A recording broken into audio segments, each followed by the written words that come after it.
owl at Bay Tree that had the injured wing that they said couldn't get any better. What type was that? Scotch owl, I think. Is it? No, it wasn't. That was next to it. It was a little owl. It somehow, sort of to us, didn't seem overly fair, the fact that it had been hit by a car and it had broken both wings, and yet they fixed it up but it couldn't fly. And in a way, it just didn't seem fair, because obviously that's their livelihood, isn't it? If you will. They said it was perfectly happy and not in pain, but when you're essentially not letting them do what they do, it must be quite difficult to decide what the right sort of thing to do.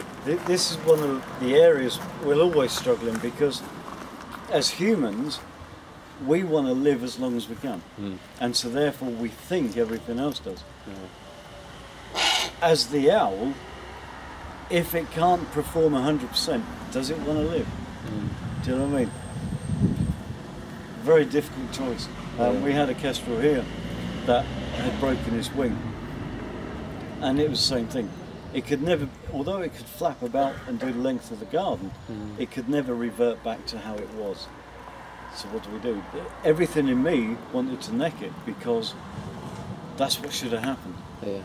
But the human in me was like, is it fair to put it out of its, to snuff its life when it can have, and you know when they are content, if they preen themselves, if they bath, and if they eat, then they're content. Yeah. Do you know what I mean? And it was doing all of those things. How do you make that choice? Yeah. Absolutely. Very difficult.